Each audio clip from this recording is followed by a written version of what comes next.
2016 was a disappointing year for movies. Mediocre overall, and one of the worst years in movies I've ever seen. The Macho Mandalorian is here! Oh, yeah! What's up guys, Django Fett here, hunting down games, comics, TV shows, movies, and more, and continuing off my top 10 list is the top 10 movies of 2016. I love top 10 lists, and I love movies. It's good to combine them together to make a top 10 list for the whole year. So before I start, I just want to say that this is my personal list for movies from last year as well as a year before. There might be one or two from a year before that might include in my list that I haven't gotten a chance to see, so I will include them on this list, so watch out for that. And if you get offended that your movie is not on here, then create your own list, but this is my personal opinion on my favorite movies of 2016. Put your favorite in the comment section below, because I'm curious what other people's movies are. Also, any movie I mention, I'll put an annotation over here, so click on that if you want to see my movie review and hear more in detail of any movie I mention during this list. So before I start with my top 10, here are some honorable mentions. Star Trek Beyond, a good movie, kind of forgettable now, not as good as the first two. Magnificent Seven, a good homage to old badass Western movies that we need more often. We need more Westerns. I love me some Westerns, and having Antoine Fuqua with the likes of Chris Pratt and Denzel Washington was a great mix, and I hope they create more Westerns in the future. Kung Fu Panda 3. Jason Bourne. A lot of people didn't like it.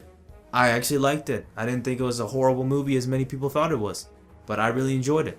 The Siege of Jetsonsville. You might not have heard of it, but it's a great true story based on a battle in Africa, and it's incredible. And lastly, Alice Through the Looking Glass. I really enjoyed this movie overall, unlike a lot of people out there didn't like the first Alice movie, but I really liked it.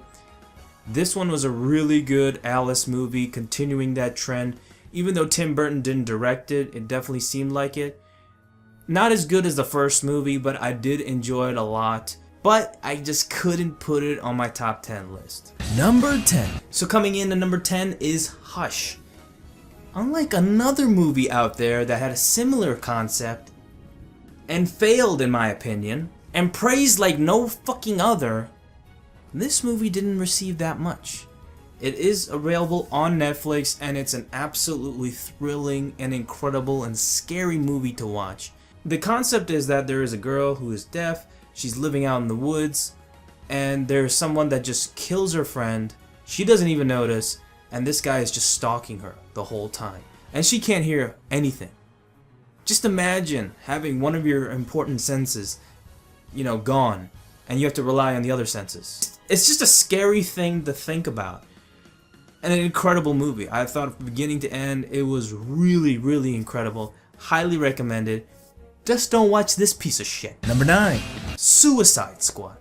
Yes, it's brutally hated by everyone, but I did enjoy the hell out of it. I watched it twice in theaters, got the collector's edition, I got a statue of Harley Quinn.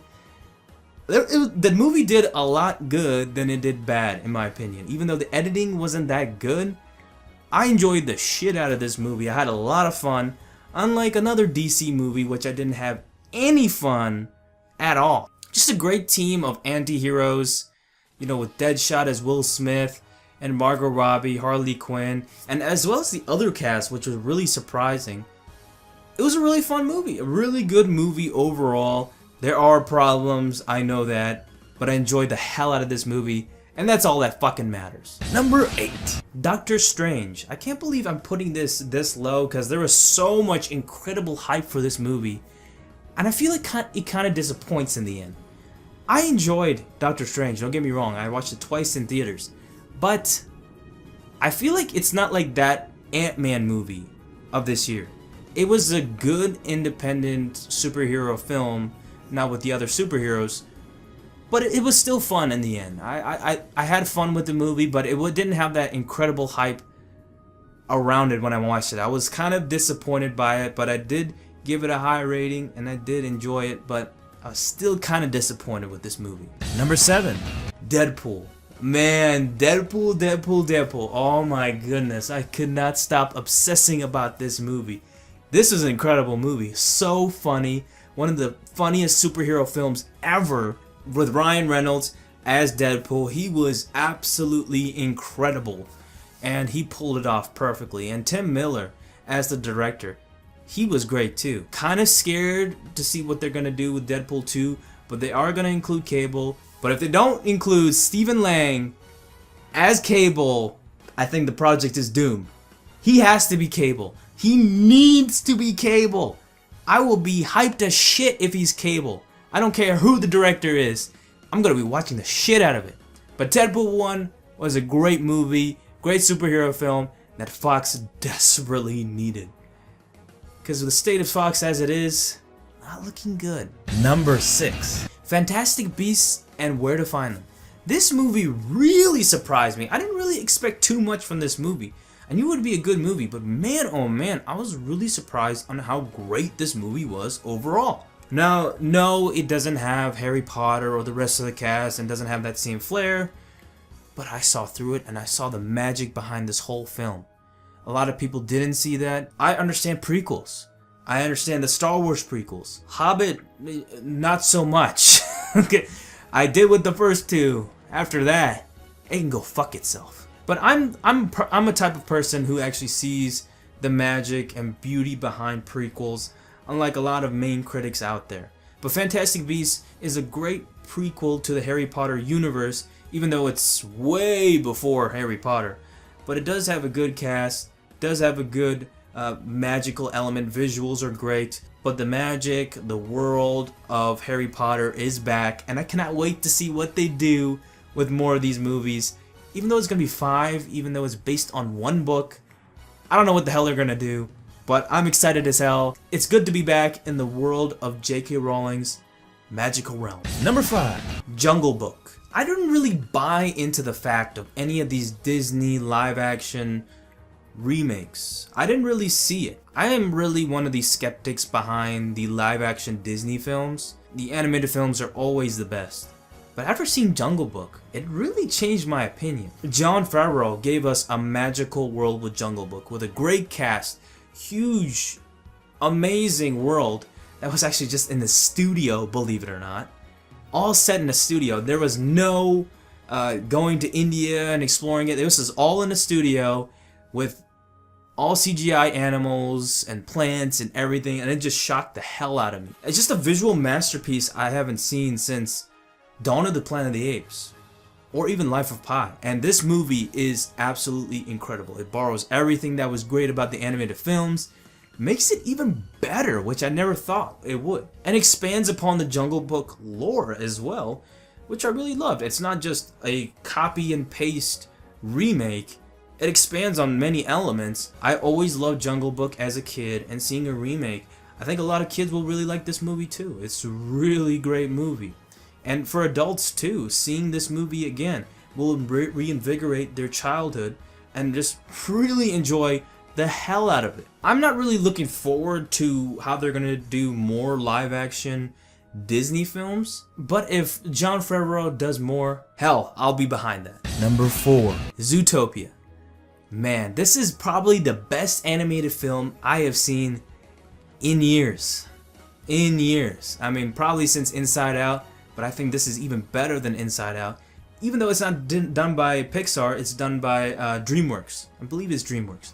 But man, they did an incredible job with Zootopia overall. Just a great amount of characters, cast, animation is great, and it addresses real world politics that happen now.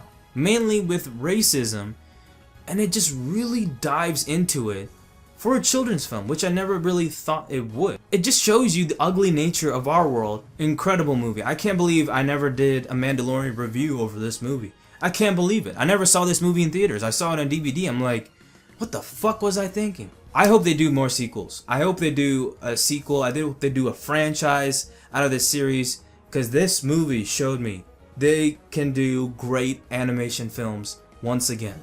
And hell, this movie made a shit ton of money, so they need to make a sequel. They have to do it.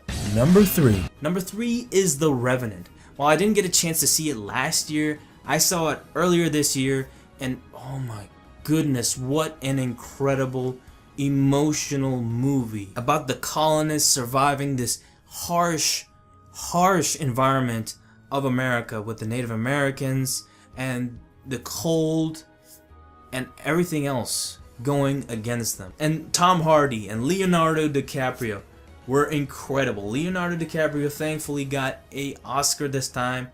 I think it was an Oscar and Academy Award, I believe. But man, he deserves it after this incredible movie came out. The director who did this movie, all set in real world, everything real world. That's true dedication as a film director. While the actors were miserable, he wanted to make this film perfection. And he freaking did. Number 2. And number 2 is Warcraft. Whoo, I love the shit out of this movie. I love gushing the hell out of this movie. And for me, it's the best video game adaptation ever. Everybody wants to say Mortal Kombat. Everyone wants to say this movie was a failure. Well, it was in the States. China, thankfully, gushed over it as well. And it helped make a lot of money. Thank you, China. Because now we can have a proper sequel. Have Warcraft 2, Warcraft 3, have many other Warcraft movies. Maybe even StarCraft. That would be fucking insane. That would be awesome. But man, Warcraft was an incredible movie that blew me away. That was meant for hardcore fans. Hardcore fans of the series. I understood the lore from the books as well as the video game series. While I didn't play World of Warcraft, this was meant for fans of the Warcraft RTS games as well as World of Warcraft fans. This was meant for both fan bases. And as an old school RTS fan, this was great. I just made me come back to Warcraft now with amazing characters, Ogrim Doomhammer and Duratan, as well as Lothar too. The human characters were good too. Just orcs and humans clashing with one another. Great characters, great chemistry with one another, great animation, great set pieces. It's an absolute must-buy on Blu-ray. It's a visual masterpiece. It was a beautiful fucking film. And brought to us by a team that got what Warcraft was and got what a video game movie was meant to be for fans of the series. Fuck what the critics say. Fuck what the critics want to see. This was for fans, and I could get behind that shit. Number 1. And coming in at number 1, not surprising, is Captain America Civil War. Oh man, what a movie. What a goddamn masterpiece that movie was. A+ material. Not only about Captain America, but the other superheroes, the Avengers teams, breaking off, creating their own teams, on trying to decide who wants to go with the Registration Act and who doesn't.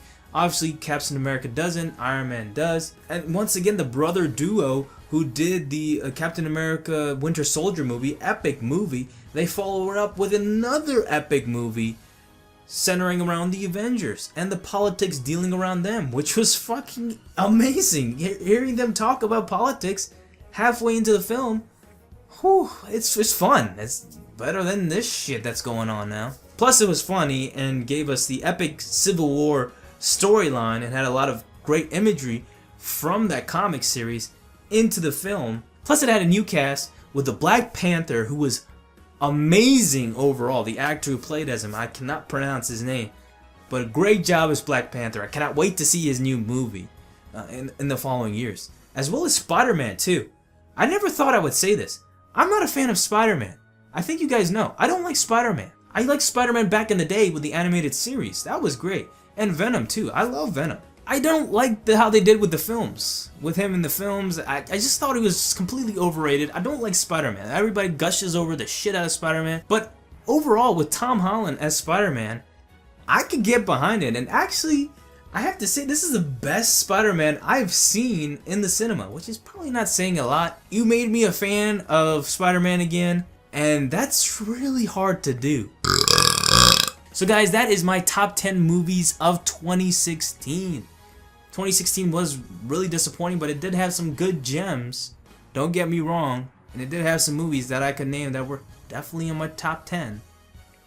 But not a good year overall, kind of mediocre, because these movies were scattered. So next up is my top 10 games of 2016. So that will be my next top 10 list, my final top 10 list. Hell, I might even do a top 10 Funko Pops if I have time. If you're interested, let me know in the comment section.